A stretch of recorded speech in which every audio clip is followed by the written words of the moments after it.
Welcome to the channel, and apologies to my usual subscribers. I don't normally do car videos, but in this video I'm going to show you the easy way to remove the EGR valve from your Volkswagen Polo.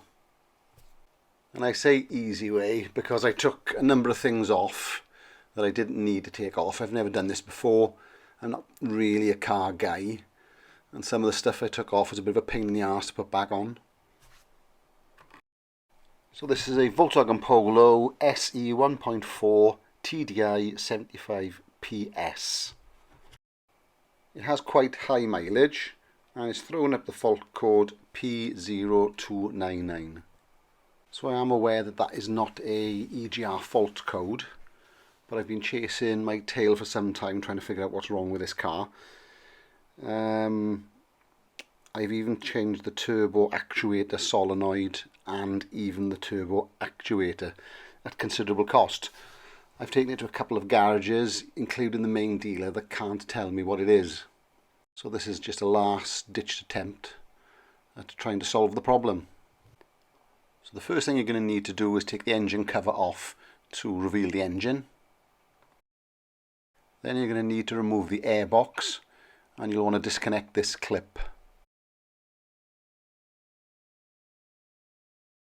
Be careful with this grey clip. You've got to pull it up with your fingernail or a screwdriver and then push down on it or push back on it and then pull the plug out. You will then need to compress this large circlip. Using a big adjustable plumber's wrench will work. Then unclip the airbox from this rail, and then you want to pull this pipe out on the left hand side. Then you should be able to free the airbox by wiggling it past the pipes and rails. You then need to take the bracket off that holds the airbox. You'll have two, I think they're 10mm bolts on the left hand side, and I think the one on the right is a 13mm. So then you'll find yourself at this point. Now you don't have to take this off, this isn't the EGR, but this pipe here was very bunged up with soot. I attempted to take off most of this. I undid this bit here and this bit here, but you don't really need to take all that off. I just wanted to get this pipe off. I'm not sure what this bit is, but it was very clean and didn't need any messing about with. So this bit here was a right pain to put back on. So to take this pipe off, just unscrew this clip here, and then these couple of bolts from the manifold. This was very bunged up, as you'll see shortly. So to remove the EGR at this point is now quite simple. You need to remove this water pipe that I've arrowed in yellow. I was going to take the manifold off as one, but you don't really need to. So I was attempting to take these bolts off here, and you'd also have to move the intercooler out of the way, which was a pain. You just need to unscrew these screws here, or nuts here. They are hex type nuts. This one here is a little difficult to see. It's down by the other water pipe, and that water pipe is easier to take off once you've taken the front water pipe off and the bolts out, and then you can lift it out and get better access. And then this electrical connector needs to come out as well. So here's the EGR out of the car and on the bench. Now I'm not sure how dirty EGR valves get, but this is a pretty dirty EGR valve.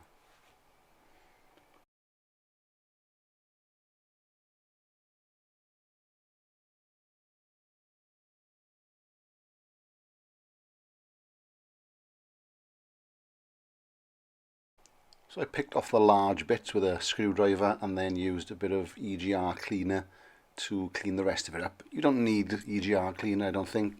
Brake cleaner will do.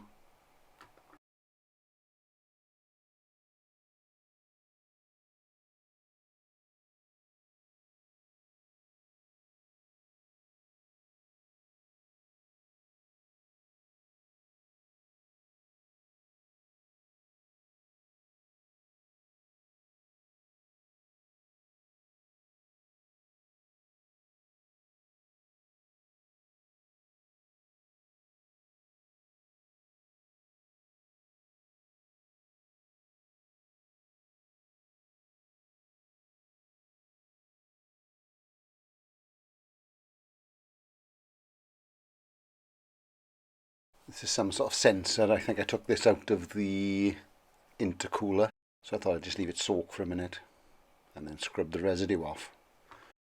This is this pipe here, and was quite badly bunged up. And this pipe is this one here, but you don't really need to take it off, but it is a good idea to take this connector off to get all the soot out of it.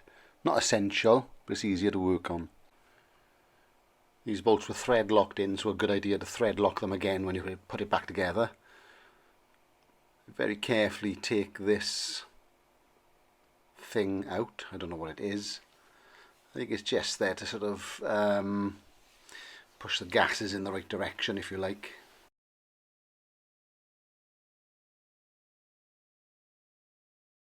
This was also heavily bunged up with carbon deposits. And here is about half of the carbon and soot I got out of the system. A lot of it did actually go on the floor, so this is, like I say, just half of it. So here are some before and after photos of the cleanup. So remember that assembly is the opposite of disassembly. Just put it back together the same way you took it apart. And I'm sad to say the fault code is still coming on and the car is still losing power. So as I've said, I've taken the car to the main dealer and they can't tell me what's wrong with it. They can tell me what isn't wrong with it. They believe the turbo is okay. They've done a leak test to see if there's any vacuum leaks, but they can't actually say what it is. So if you've had previous experience of this and you want to comment below and tell everybody what you think it is, and we'll try our best to fix it. So please subscribe to the channel, and if I manage to get it fixed, I will post an updated video.